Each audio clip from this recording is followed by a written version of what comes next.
Hi, this is Anna Imagination with the Healing Garden. This is Psych Soup, which is my research section. I had two videos prior. This is part 3 of the Anxious Avoidant Authority Role Umbrella. And I just did some self-care. I relaxed. I did a lot of processing.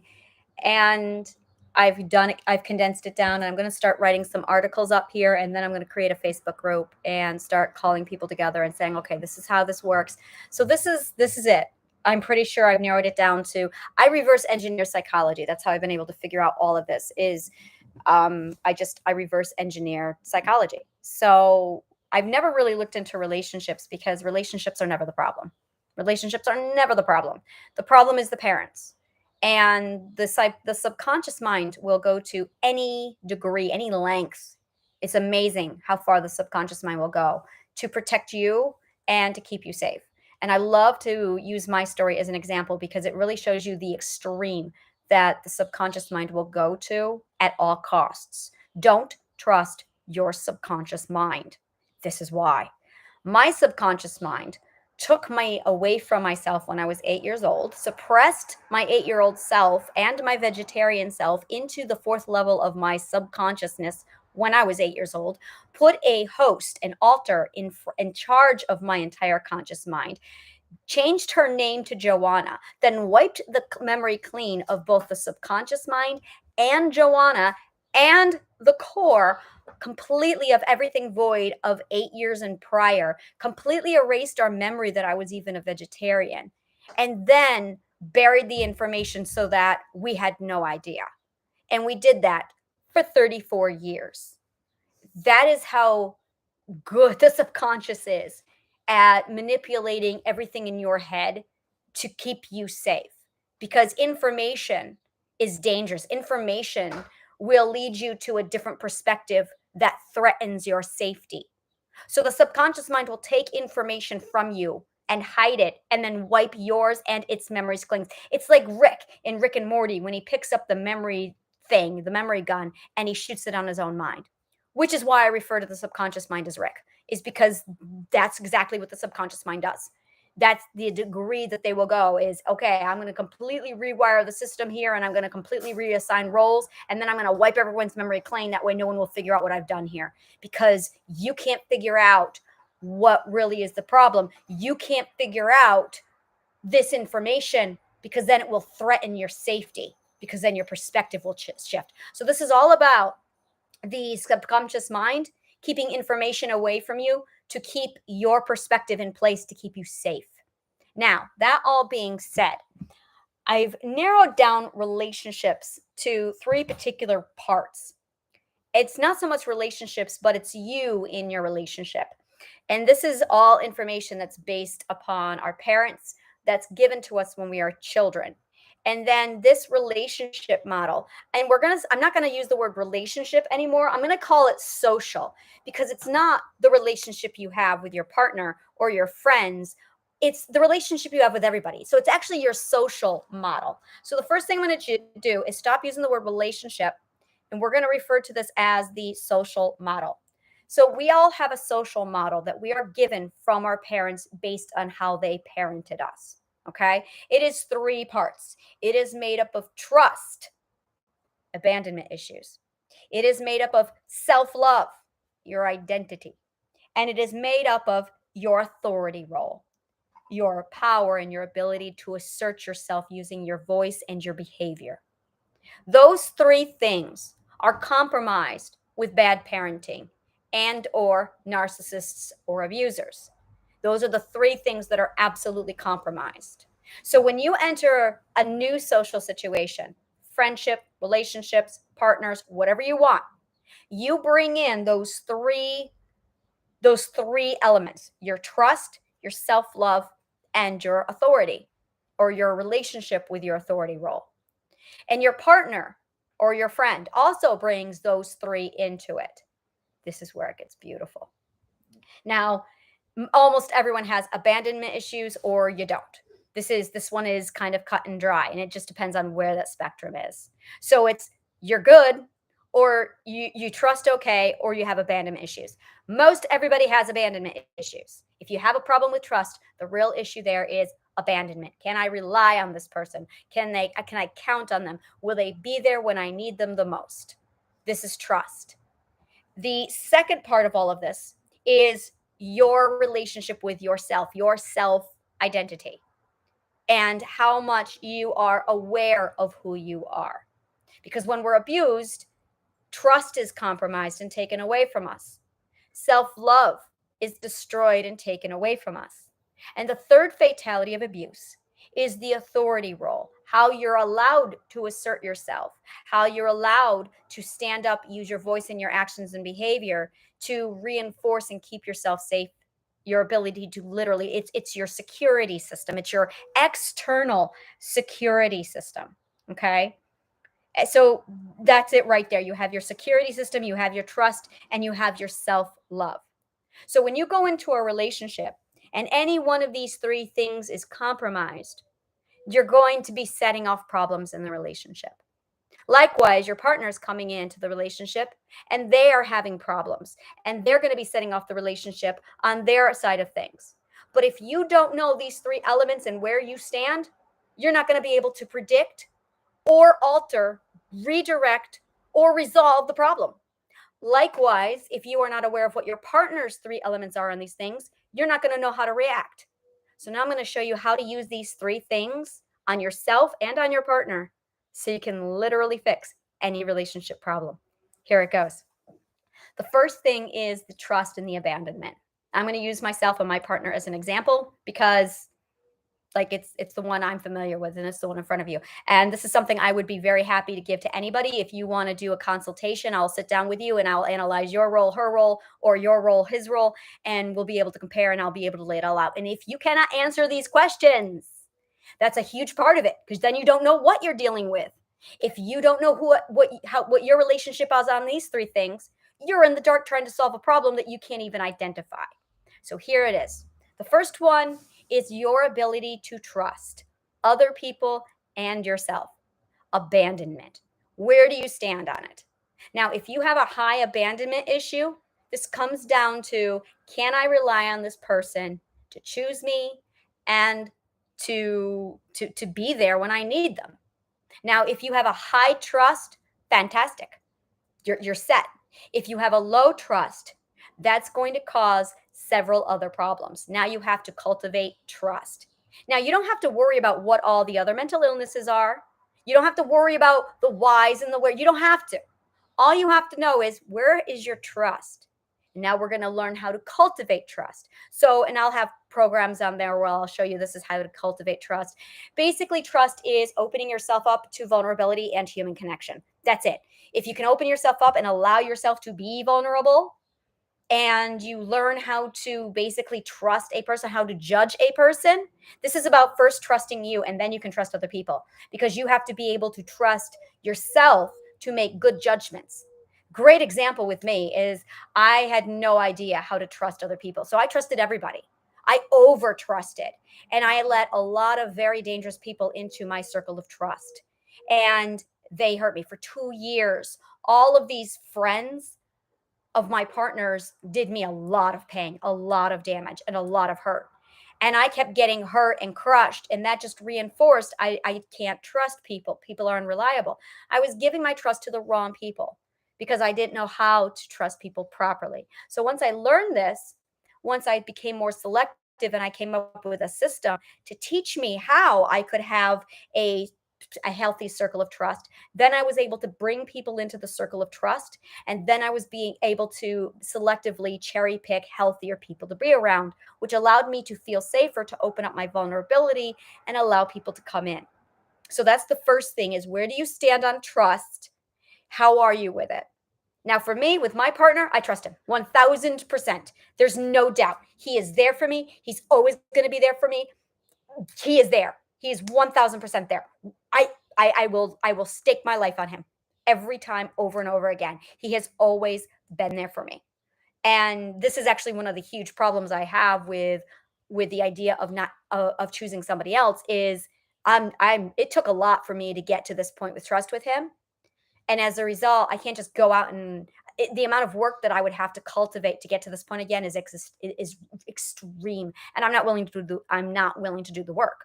But with him, the work's already done. The trust is already maxed out with him. I trust him explicitly. And so I value that. Now I really value him as a partner because I trust him that much because he's been proven over and over again that he is trustworthy. Now I know he does not trust me and I have not been consistent. So that's something I have to work on. I know I have to now show him and through a lot of trial and error that I can be trusted. And this is actually one of my motivators for learning the psych because I need to understand why my brain's doing what it is so I can find consistency, so I can cultivate trust with him. So that's trust.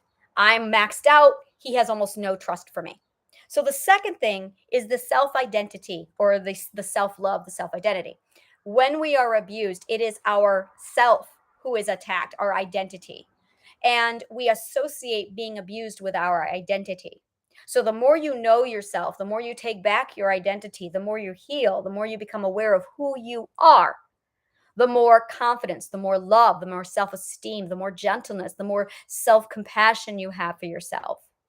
And because you have that, now you have a standard and a value of who's going to be allowed around you. You're going to make sure that the people around you are going to be good people to your identity because you value yourself. You're not going to attract toxic people anymore. And because you know yourself, you have a stable security and you have stable confidence and stable self esteem. Now, on my partner's side, he does not have a good, healthy self esteem. He does not have a good self identity. He really struggles with self identity. Now, this is the beautiful part. The third part to this is the authority role. It's your ability to assert. Now, here, my partner's maxed out. He's very good at asserting this. He's very good at communicating and using his voice when he feels psychologically safe enough to do so, when he feels trust, when he feels like he can relax and drop his guard down. So, when our relationship started, he had a high trust for me and a high assertion level. My abuse turned down his trust level. He stopped feeling safe and he stopped using his voice, and then he started to regress. Now, on my end of it, authority role. I understand now that for me, I need to practice using my voice and asserting myself. This is something that was in a significant deficit for me because I was abused to the point where this is the part where you're abused and you don't use your voice or your actions to support yourself or protect yourself. Your security system, your external security system is literally non existent. So, this is where you basically take back the authority by increasing your ability to assert yourself by using your voice, by using your behavior to say, no, you're not allowed to treat me like shit. Now I'm going to defend my system. So when you have this balanced beautifully with trust, self love, and your security system with self assertion to protect yourself, you are a solid, healthy, beautiful human being who can pretty much manage any relationship. You are now officially healthy enough to be in a relationship. Now, likewise, with my partner, his trust for me needs to be increased. That's going to take time and that's going to require patience and gentle kindness to give him a psychological safe place to do that. His self identity, that's all on him. He's got to work on that. There's nothing I can do. There's nothing I can do for his self identity. Nada. That's 1000% on him. But that authority role, when he starts to assert himself and when I give him that safe place to assert himself, he's got to step out of his shell and attempt to assert himself. And then I have to ensure that I give him a psychologically safe response that comforts him to say, oh, I can use my voice, I can assert myself, and I'm not going to be abused by it, which is going to increase his trust for me. Now, the second side of all this, in addition to feeling psychologically safe with that authority role, he's also dealing with abandonment issues. Now, despite everything we've been through for the last 2 years, I am there for him. And he knows it. I am reliable. So he does actually have this massive amount of trust for me on that front. That no matter what he chooses, no matter what happens, no matter what fights we have, we will both always be there for each other. And that is the solid crux of our relationship, of his and mine, is that we know the other is going to stand by each other no matter what. That's solid.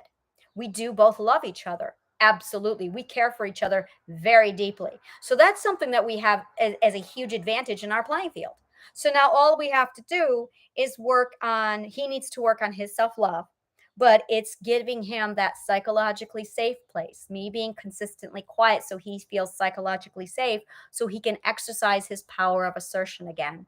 And then I give him respect and I allow him the power he needs to enable his own feeling of security. And that's it.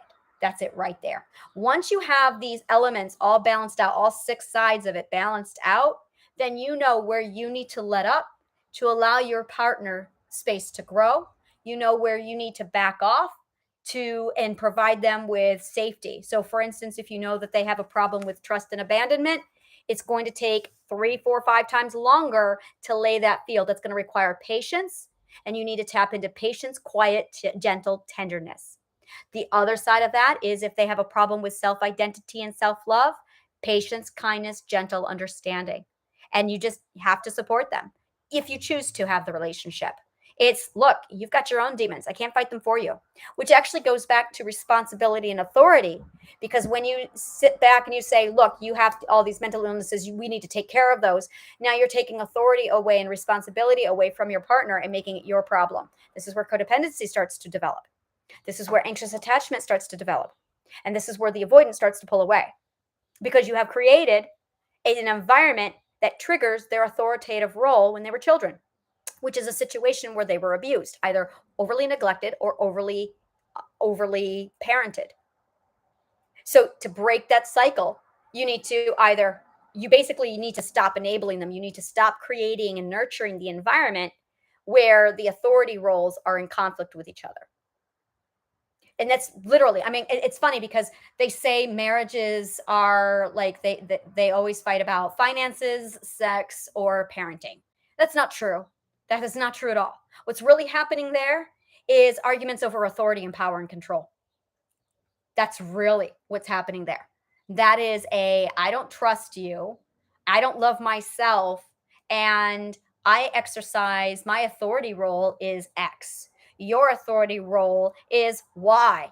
And when you get the perfect combination of authority roles coming together, that's when you get anxious avoidant or symbiotic or addictive codependent, or you get two anxiouses or you get two avoidance.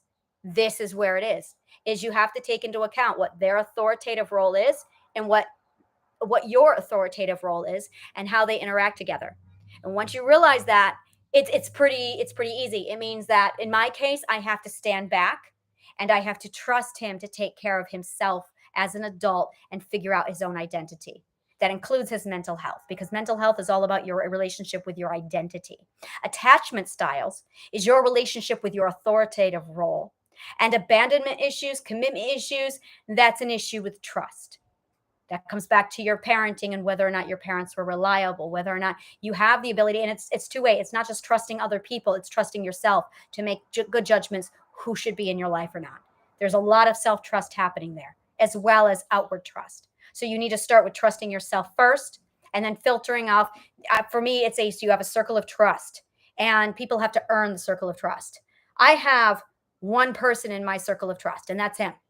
Everybody else, I mean, my kids, two of my kids are in there. So I've got 3 people in there, 3 people, and I'm in my circle of trust. It's really important that you are in your circle of trust because I know like this is a special, safe place and no one else is allowed in. No one else is allowed in. And there are degrees to self-trust. There are degrees to how much you trust somebody. Once you realize that you have the ability to choose good people, your trust in yourself increase. When you have that in balance, your fear of abandonment decreases. And this is the cycle. Now, the more you nurture your authoritative role and the more you nurture your trust and your self-trust, your identity actually starts to heal itself. You don't have to work directly on your identity. You can actually work on your authoritative role, and that will increase your self-identity, your confidence, and your self-esteem. And you'll see your other mental illnesses significantly decreased. So it's actually a beautiful system. If you focus on, and I can't even say that because I have self-love maxed out. I have my identity solid and that's maxed out. I have my trust and my abandonment with him maxed out. I solidly trust him. It's my authoritative role that I have an issue with, and that was down to 0. Zero. I had no authority. And that's when I realized, oh, I need to use my voice. I need to assert myself. I need to step up and say, this is how I feel. This is what I want. I have to put importance on my own voice because I was taught up until now that my voice isn't important. So that he would ask me questions early in the relationship, even what I wanted for dinner. And I would say, I don't know. My opinion doesn't matter. And he would say, don't, he'd get so angry at me. Like, yes, it does. See, he maxed out his authoritative role with his assertion. He was very good. Like, it blew my mind away. He was very assertive, not abusive, assertive. It still blows my mind away. I admire him. Like I respect him so much with how he's assertive. But because of that psychological safety, I've compromised that. And now that's the work I have to do with him is okay, I have to make sure that I give him a psychological safe place and I have to make sure that I exercise significant amounts of patience and gentleness when it comes to him building up trust again because there's two sides to that trust with him. There's the do I trust that she'll stick around? Absolutely. He's solid. He knows I'm going to stick around. But does he trust that I'm going to give him a psychologically safe place? Nope, not at all. He does not. I haven't earned it. So that's my homework. That's my okay. Now once, and this is the beautiful part, once I get my assertion and my authoritative role and I learn how to use my voice assertively and gently without being aggressive or abusive, then he will start to feel psychologically safe and he'll start to calm down and start to trust me. That in turn will allow me to feel more like I can be heard and spoken and I can communicate clearly to him, which will further increase his trust in me, which will give him a safe place where he can now work on his identity if he so chooses. And I can still focus on, okay, take care of that authoritative role, make sure I'm using my voice to assert my power, prove to myself that I am in control, and stop manifesting my control or projecting my delusion of control through trying to control a partner. So when you figure out these three elements to you and your partner, you can literally navigate any relationship. Any relationship.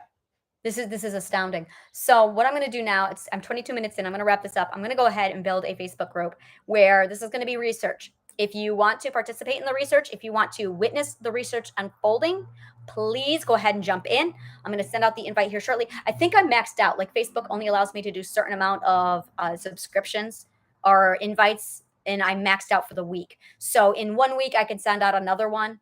And I don't know how often they do that, but I'm going to go ahead and have it available so you can go in and sign up if you want to. I'm very, very excited about this. This is literally like social models and it's the authoritative role. It's literally relationships in a nutshell. And it's funny because it's 3:45 now, and I think I started this work around 2 o'clock. So it's been 2 hours, and this is me breaking down relationships in a nutshell. So I'm very, very excited with this. This is groundbreaking for everybody. Like this is massive. And if it does what I think it does, if I can sit down and teach everybody, look, we're going to do this. I'm actually, yeah, I'm looking for couples. So I'm going to want couples. I'm wanting singles, and we're going to go ahead and just tweak it and adjust it and go through the work. And basically, it's going to be relationship boot camp, something like that. And it's just going to be trying this stuff out to see how it goes. Yeah, the only thing I can think of is in the case of um, manipulation. If the person, and this comes back to trust, trust is all about feeling manipulated. So if you have low trust and you go in with your partner and you lay out this triangle, if their trust is so significantly damaged that they cry out manipulation, yeah, that's feeling trapped. That's not feeling control. That's actually falling back to authoritative role or voice.